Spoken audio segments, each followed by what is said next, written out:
I'm really grateful for the opportunity to kind of have this forum and get some feedback uh, from some academics. I think my wife is tired of me asking her to read my stuff and critique me on it all the time.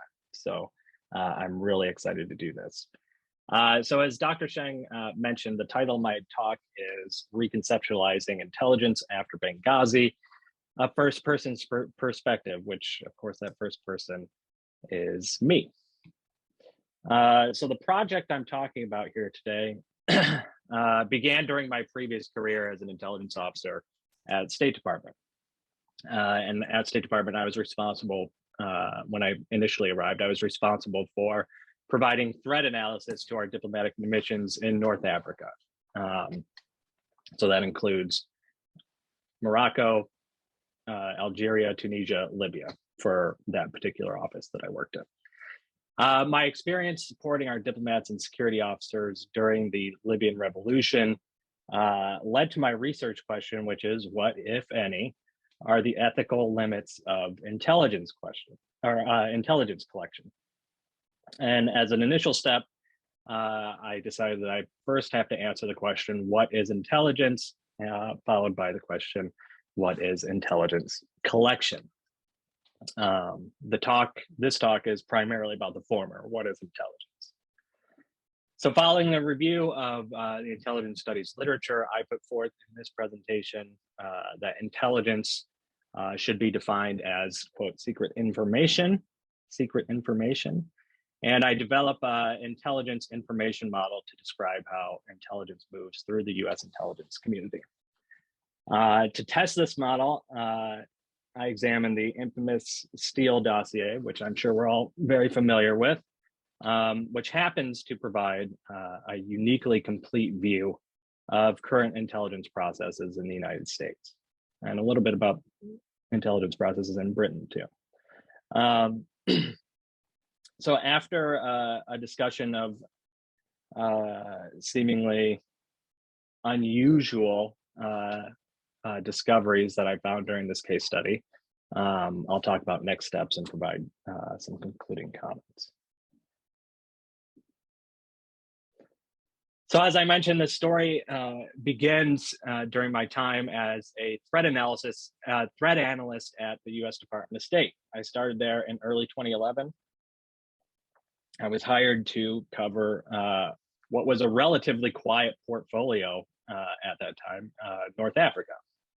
And to seemingly everyone's surprise, including my own, the Jasmine Revolution in Tunisia began over the 2010-2011 holiday season. Former President Ben Ali fled Tunisia just 2 weeks before I entered on duty at State Department, and the Libyan Revolution began 2 weeks after. So in terms of threat analysis, the opening of society in Tunisia, and especially in Libya, had the potential to increase threats to our embassy from formerly suppressed extremist groups.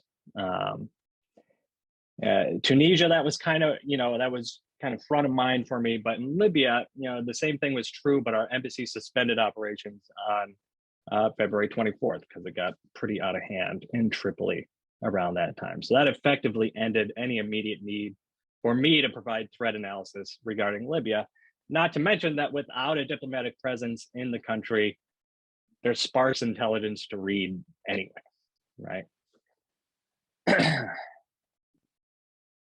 So once Embassy Tripoli closed, though, like immediately, like the day after, every meeting I started to go to at State Department and in the intelligence community, everybody was quietly discussing about how we were going to reopen Benghazi, which was interesting because we hadn't had a presence there in perhaps 70 years. So there appeared to be kind of this clear desire on the part of the Obama administration, many of my colleagues, to get back into Libya as soon as possible. At some point that spring, word came down that it was going to happen, that Ambassador Chris Stevens was going to be sent into Benghazi aboard a Greek cargo ship that we were renting. So upon hearing this news, I personally identified two major problems to my supervisors. The first is that the office that I worked in, which is the only office that provides provided threat analysis for our diplomatic interests, was not even consulted in a formal way on the threat challenges to any such mission before the decision was made. Okay, so they just went without consulting State Department's own intelligence officers and threat analysts. And in my view, threat vulnerability was secondary to a lot of other concerns at the department and the administration, like expanding the diplomatic presence and removing security restrictions. And there was really little attention paid to how we could adequately assess threat in a place like Benghazi, which, like I said, where we'd had no established presence for quite a while. And these kinds of administrative issues regarding the proper use of intelligence, these were the subject of several internal reform efforts, but they're sort of outside the scope of this paper, but I'm happy to talk about those as well during the question and answer. The second more immediate problem that I was concerned with as a threat analyst was the lack of classified intelligence necessary to provide what we would normally consider an adequate threat assessment. Okay, this is what brought me to the fundamental question of my profession of intelligence: is what is intelligence? So at the time, there was a significant amount of information coming out of Benghazi and being shared via the internet. So some of this was collated into purposeful maps created by individuals and groups who took their inspiration and some of their information from the United Nations Crisis Mapping Initiative. At the time, I judged that based on the process that these maps had undergone during production, that they likely provided a credible threat picture of Benghazi and other locations of interest around Libya. It was, however, somewhat difficult for senior leaders at the State Department to accept any threat assessment based on so little classified information. There's oftentimes this assumption among leaders that classified information is somehow inherently better than unclassified information, which is, in my view, not true. So this led me to develop, because of this concern among leaders, I developed a process-based argument using a few case studies to demonstrate the potential utility of this kind of thinking to our leadership team.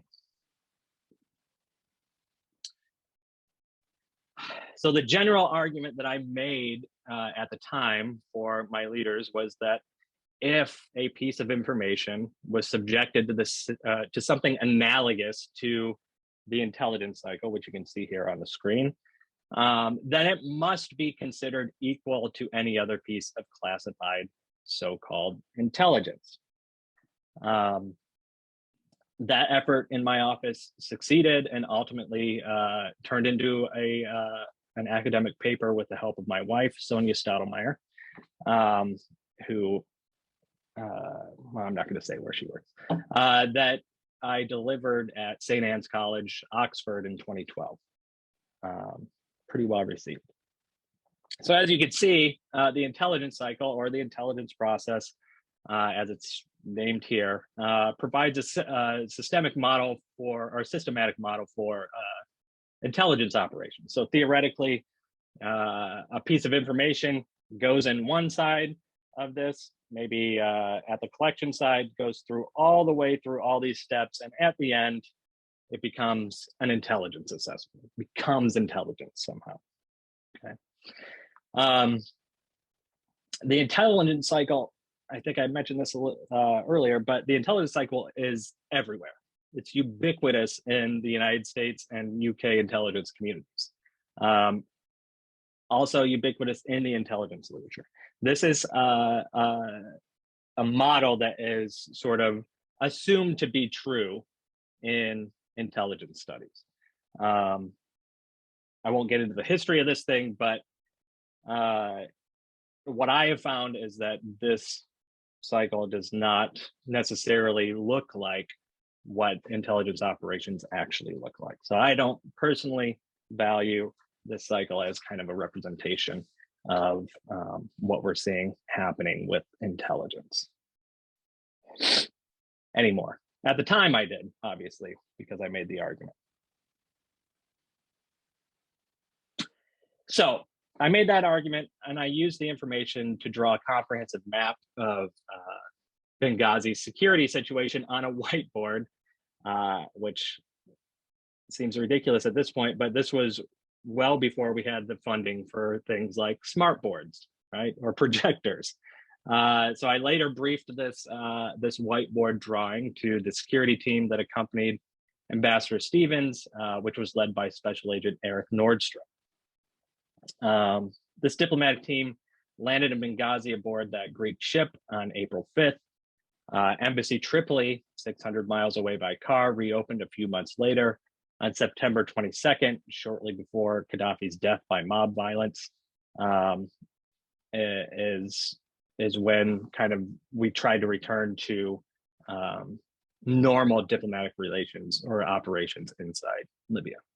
So this led to a less consistent presence by senior diplomats in Benghazi and a refocusing of security efforts on Tripoli, which had remained a much more volatile city. Nevertheless, my team agreed that Benghazi threat assessments needed to remain paired with Tripoli assessments to ensure that security officers on the ground could properly plan for regular travel between both cities. The spring of 2012, however, is when things really took a turn for security in Benghazi. Our threat analysis, based on open sources, pointed to the growing presence of distinctly anti-American sentiment in Benghazi. And by the end of the summer, most of the Western presence had vacated the city due to targeted attacks, except for us. So I'm going to do a little sidebar here on my feelings about the Benghazi attacks in general. So bear with me. So my personal recollection of the 24 hours on either side of this attack in September 2012 are pretty hazy. Okay, the Diplomatic Security Center, Diplomatic Security Command Center, contacted me the afternoon of September 11th, 2012. And I was present for some of the phone calls with personnel on the ground during the attack. At home, when there was a lull, I sort of went home. And then later that evening, I woke to a message on my government BlackBerry that Ambassador Stevens had been killed. So I returned to the office early in the morning without sleeping. And I briefed Assistant Secretary of State for Diplomatic Security, Ambassador Eric J. Boswell, on the frighteningly little intelligence we had concerning the attack's perpetrators, although we had a good idea who they were. Ambassador Boswell later resigned over this affair, unfortunately. As the entire department mourned the loss of our colleagues, I was among the many called to provide testimony to the Benghazi Accountability Review Board, which was co-chaired by Ambassador Thomas Pickering and Admiral Michael Mullen, where my writing was scrutinized in excruciating detail. It was a necessary process that revealed many deficiencies in the administration of intelligence at the Bureau of Diplomatic Security and across the larger State Department. The department released the unclassified version of the board's report in January 2013, which included proposed recommendations I drafted for my office, which I'm very proud of. Unfortunately, because of the anti-Clinton zeal of many Congress members, my experience with Benghazi did not end with our withdrawal from Libya or the release of the ARB recommendation. More ominous, for me at least, was the breadth of documents I was required to produce for the U.S. House Select Committee on Benghazi and the extreme partisanship with which that committee approached its investigation. For years following the incident, I would occasionally receive news from department officials that right-wing groups were trying to publicly unmask my name as a mid-level bureaucrat, among a few dozen other mid-level bureaucrats. And they had even tried to name me in a wrongful death lawsuit for one of the diplomats that was killed on the ground. The assumption that Secretary Clinton and department bureaucrats like me were not diligent in assessing the threat in Benghazi and were perhaps malicious in our response to the attack is disgusting and is what ultimately drove me away from federal service. But returning to the matter at hand, after the events of Benghazi, I revisited this question: what is intelligence? So we successfully leveraged the traditional intelligence cycle framework to argue for the credibility of certain open source intelligence products. But there are a number of quick responses to our initial case study, very unexpectedly, from humanitarian activists and scholars. Some of the published reviews were, perhaps unsurprisingly, and definitely understandably, a bit critical of a mid-level intelligence officer using humanitarian projects as intelligence for security operations. This brought me to another issue, which is intelligence ethics, something which I had been a student of while conducting interrogations during the Iraq War. The addition of an ethical element to the equation, to this equation of what is intelligence, may invalidate my intelligence cycle-based definition that my wife and I had previously devised. And as the cycle provides little intrinsic consideration for ethical or moral behavior in intelligence. Thus, my research has focused on answering the following question: what, if any, are the ethical limits of intelligence collection? But the initial portion of this project focuses on the two sub-questions. Like I mentioned during the agenda, what is intelligence is the primary focus of this talk.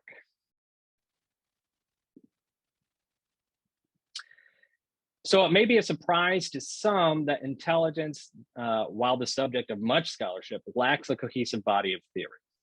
Some of this is due to consistent disagreement on defining terms.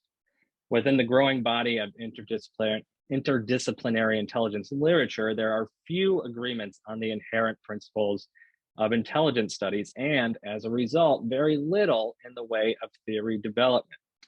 Of particular interest to me, when I began exploring these questions in a scholarly way, was that there was no consensus on the meaning of the word intelligence. Now, I had been instructed as a young soldier at the U.S. Army Intelligence Center at Fort Huachuca that intelligence was, quote, information collected for use, which I think is a sort of clever definition. A lot different from other definitions that we can find in the literature. But the literature really is replete with kind of tailor-made definitions that range wildly in their scope. So you get one definition that's written by, you know, a lower level Army collector like me, then you get another definition that's written by a clandestine officer of the CIA. You could see how our different experiences would lead to different definitions. But I agree with the late Arthur S. Hulnick, who was a former senior CIA officer and associate professor emeritus at Boston University, that any model of intelligence must be able to incorporate major intelligence functions like collection, analysis, counterintelligence, covert action.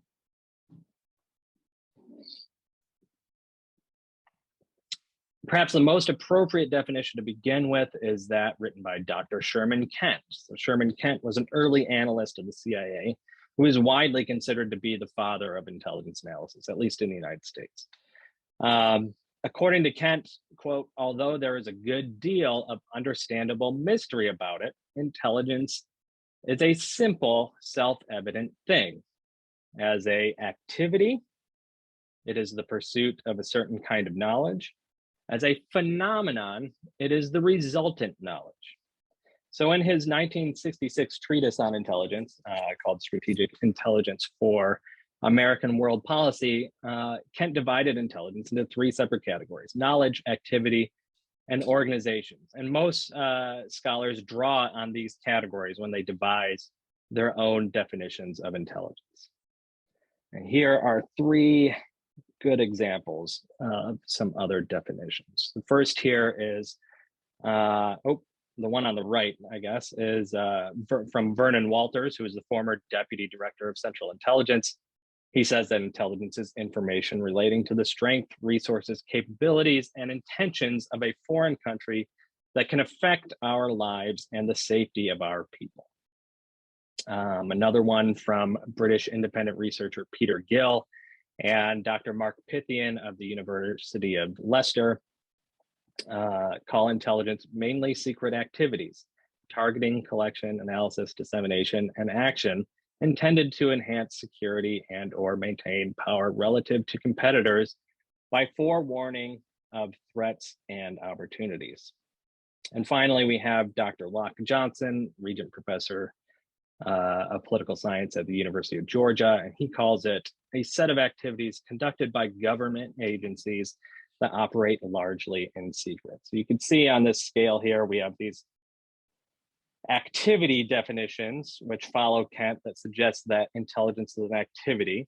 And then these phenomenon definitions or knowledge definitions are definitions that suggest that intelligence is some sort of knowledge in a qualified form. So if we conceptualize intelligence, let's go back here. If we conceptualize intelligence as an activity, then the number of specific activities that could be considered intelligence, in my view, grows as mission, technology, and culture changes. So, for example, if you created a definition for intelligence in 1945, you probably, if you're going by the guidelines set here by Kent, your definition probably is not going to account for things like crowdsourcing intelligence, for example, as the technology changes. So I think these activity definitions are too broad in general. So we're left with this intelligence as a phenomenon, kind of produced knowledge. But definitions in this tradition tend to broadly discuss information in some sort of qualified form, like I mentioned. Scholars suggest that intelligence can't simply be knowledge or information, because then everything is intelligent. Instead, these definitions typically talk about specific kinds of information, like information about foreign entities, enemies, certain capabilities, forecasting, things like that. But then how can a police department, a police intelligence agency, talk about their intelligence operations in terms of enemies? They can't. A business intelligence unit is not going to talk about their operation in terms of, or they may not, in terms of competing states, right? So the definitions provided under Kent's model or tradition, I guess, are not generalizable in my view. And they have not served as generalized concepts among scholars or practitioners, let alone between them. So instead, I propose that intelligence be characterized by the one thing that binds all intelligence operations, and that's secrecy. So my first assumption here is intelligence is secret information. This treats intelligence as a particular state of information rather than a kind of information. It's a subtle distinction. But I think a good way to think about this might be when we're talking about the state of matter, right? Water can be all sorts of different things. It could be ice, it could be liquid, it could be water vapor, but it's always water, right? It's just changing states. A different kind of substance would be, iron or something different from water. So this is kind of a twist on other knowledge definitions.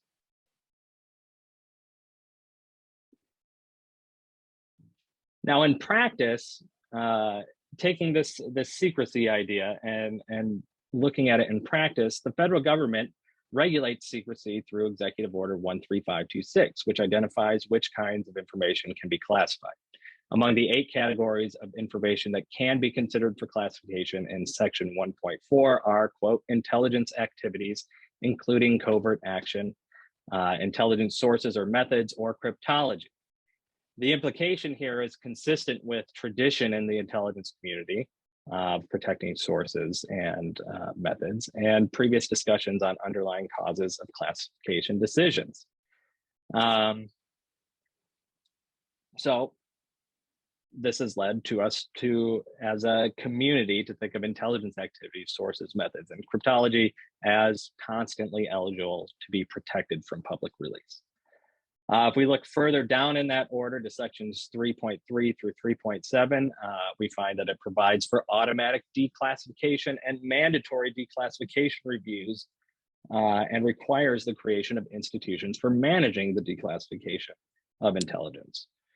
Furthermore, if we look to Intelligence Community Directive 191, we find the enshrinement of the principle of duty to warn in intelligence community policy, which requires that the intelligence agencies warn anyone who may be under threat according to classified intelligence, even if they have to provide that warning anonymously to protect sources and methods.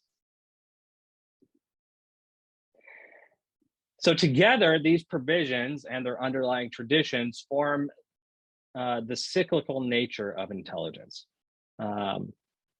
which in turn informs the second and third assumptions of my research. The second being that intelligence moves cyclically, and assumption 3 being that intelligence is a public good, meaning that the reason the intelligence community collects information is so that they can provide it to the public. Okay.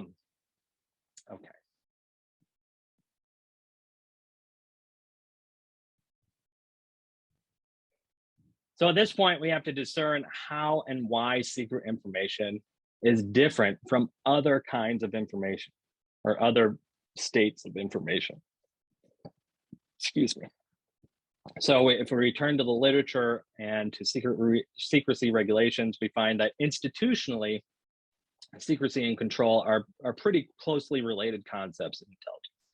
So if intelligence is secret information, then there must be some fundamental difference in the control between secret information and other types of information, one of which necessitates greater protection against unauthorized release, okay? In the United States and the UK, there is an important concept called originator control, or ORCON, which is a handling caveat. So what ORCON means is that any report marked with ORCON can't be further shared without the express permission of the agency that wrote that report. So for example, if the CIA writes a report and they send it out to the Department of Defense, and the Department of Defense, and it's marked ORCON, and the Department of Defense says, oh, this is relevant to the Department of Homeland Security. Well, they can't just give it to the Department of Homeland Security. They have to ask CIA's permission first to do so. That's how ORCON works.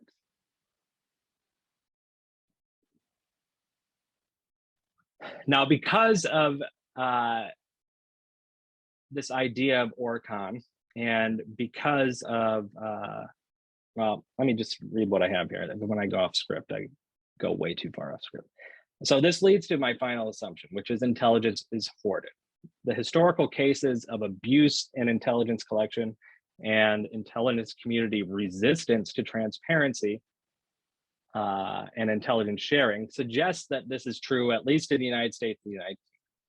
It's also true that intelligence practitioners use caution in publicizing intelligence to protect the well-being of their sources. Okay, so we have intelligence is a public good, and we have intelligence is hoarded as assumptions 3 and 4 here. And we find that those are in opposition to one another. Thus, there's a push-pull dynamic on either side of the intelligence community that we call, on one side, collection of intelligence, and on the other side, dissemination of intelligence. So if we arrange these ideas at the community level, talking about the intelligence community, we can conceive of a control-based intelligence cycle where information changes states based on who has control over it. Thus, information exists in 3 states of control relative to the intelligence community. The first is originator control, which I call private information. The second is shared control, which I call secret information or intelligence. And then finally, we have uncontrolled information, which I call public information. So maintaining the inherent cyclical nature of intelligence in the United States, these concepts combine to form this cyclical model, the intelligence information cycle. Because intelligence is necessarily information over which the collector and the originator share control, it is presumably unethical for such information to be released in its original form to the public without consent of all parties.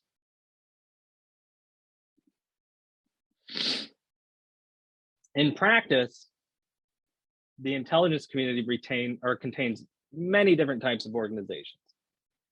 In terms of intelligence collection and intelligence dissemination, specific organizations can be identified. So here are a couple of examples. The CIA's Directorate of Operations is probably the most famous collection organization in the United States, if not the world. But there are also several organizations that the IC maintains to disseminate and distribute information. That include the highest dissemination organization is this National Intelligence Council, which produces intelligence assessments for policymakers outside the intelligence community, including the president, and for the public. You can go on their website, read all their assessments. So now I'm going to review the case study of the Steele dossier to kind of apply this model to it, okay? Or to test this model. So I chose a single case study method to explore this model. Research is, as you can imagine, particularly difficult in intelligence studies for obvious reasons, right? Even when there are clear cases of intelligence processes playing out in the real world, they tend to be very old, or they've resulted from leaks, which leaks, in my opinion, are not part of the intelligence process. It makes sense to me. So examining leaked information provides no help in studying the entire intelligence process, and leveraging declassified reporting to observe the movement of information through the intelligence community in like the 50s and 60s doesn't really provide much insight, I don't think, into how intelligence may move today. So the case I settled on for this part of the project was the FBI's collection and dissemination of the Steele dossier. Because of the significant political controversy surrounding the issue, lawyers, courts, and politicians on both sides of the Atlantic forced the declassification of numerous documents such that the public can clearly view the movement of the dossier through the intelligence community. That is, we can watch it be converted from private to secret to public information. So I am going to go through this timeline of events and explain how the Steele dossier is converted between these states of information. So first, we are going from originator control, so private information, to shared control, or to intelligence. So in mid-2016,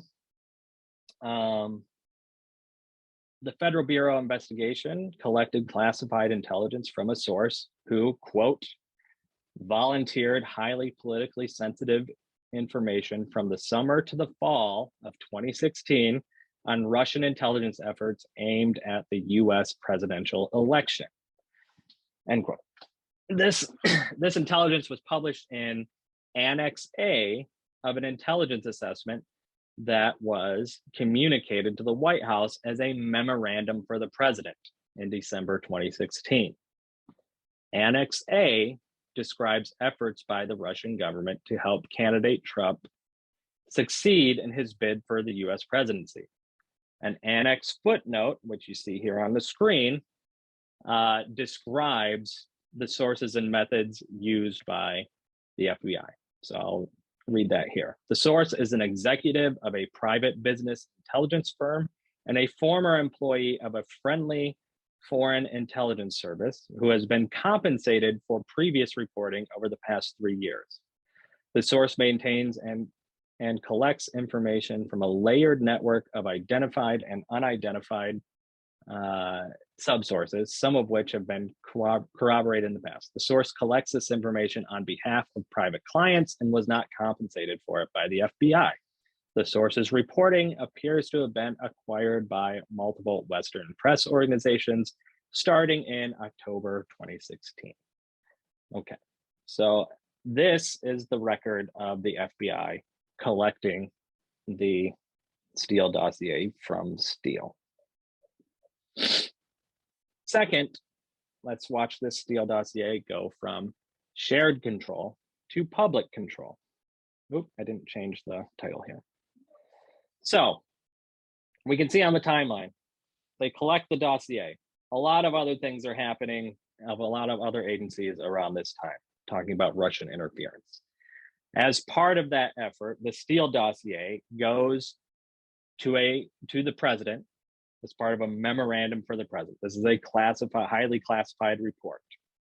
Now, the National Intelligence Council is up next because they have a responsibility to inform policymakers and the public. So the NIC published an unclassified version of this memo a week later on January 6th, 2017. Regarding sourcing, it notes that many of the key judgments in this assessment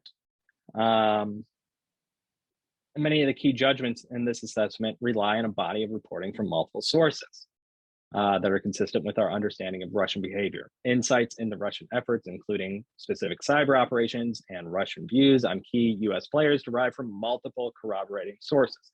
So the NIC incorporates this information into their unclassified report. What they do not do is identify Steele as the source. What they do instead is they identify the FBI, the CIA, and the NSA as the sources of this information, and only differentiates between them regarding their level of confidence in these key judgments. So it separates Steele as a source pretty clearly from the information that he provided that is now being provided to the public.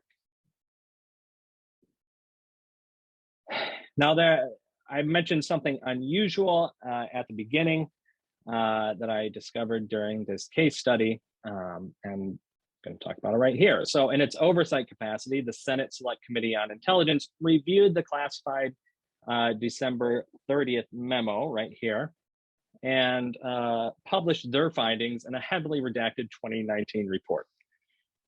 Excuse me. Of the annex, this report notes that quote, Annex A represents a summary of information provided by the FBI or provided to the FBI by Christopher Steele. So Christopher Steele, the Senate, not the intelligence community, the Senate identifies a connection between the person, the source, Christopher Steele, and the dossier that he provided as intelligence. After this report was released, US Senators Chuck Grassley and Ron Johnson then reportedly requested the declassification of an Annex A footnote that, as we saw before, identifies Christopher Steele as the source. So Director of National Intelligence John Ratcliffe at the time released a mostly unredacted version of the footnote to the senators on June 9th, 2020. And this version of the footnote was, quote, obtained immediately by Fox News and published on their website on June 11th, 2020. So the intelligence information cycle model can be used here to trace the Steele dossier. We see Steele, who is the originator, held the information. The FBI collected it. It ended up getting mixed in with all sorts of other things, other types of intelligence. And the NIC disseminates it to the public, sort of completing the cycle. And then we have this second DNI declassification and dissemination, which we didn't expect to find, but we did find.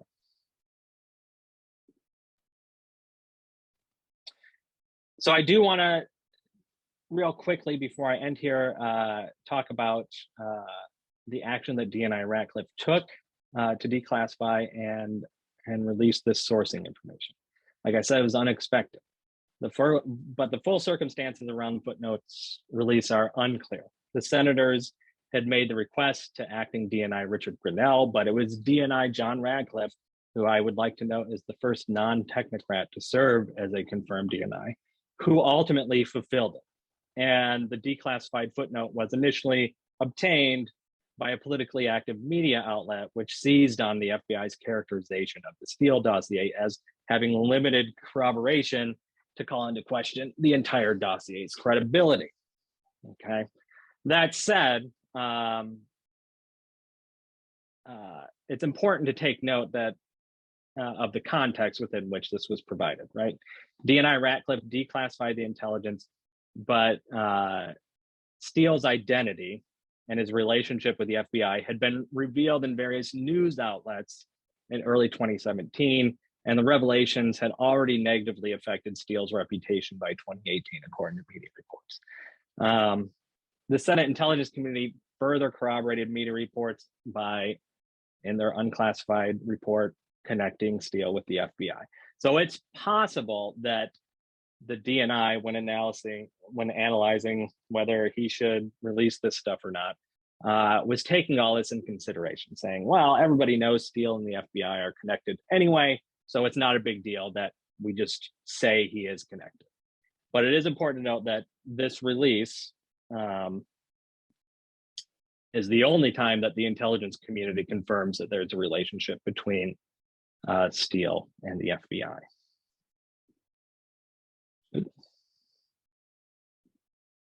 Okay. I'm coming up on the end here, guys, trust me. So I do want to mention some biases. I do recognize some biases in myself. One of the goals here is defining terms, and there are certain ways that I personally feel about intelligence and how that are really based on my initial socialization into the profession, right? So I talked a little bit earlier about my time at Fort Huachuca, training to become a human intelligence collector, and what I was told intelligence means at that time. And I think that probably colors my entire understanding of intelligence. So there's definitely a possibility here that even though I'm looking for generalization, perhaps I am just reinforcing my own understanding of what intelligence is.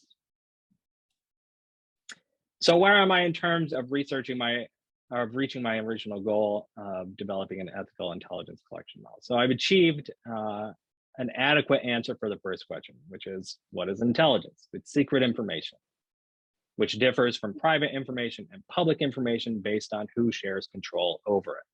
Defining intelligence in this way allows the term to be used across operation types, across sectors, and across levels of analysis.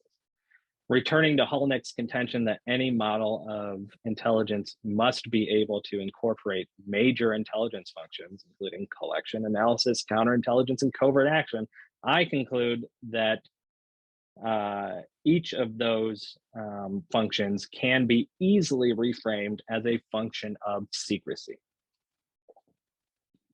What happens between collection and dissemination, such as analysis, can further be differentiated using this definition of intelligence, and it may perhaps lead to a reduction in the interdisciplinarity of intelligence studies. At present, I am working on thickening my framework here, as I believe the political science literature and international relations literature can actually fit in here. Just one of the reasons I am here at Wayne State. All right, so the next phase of this project is to systematically differentiate between the types of intelligence collection. Some initial work here has led to my comparative analysis of source types and collection methods.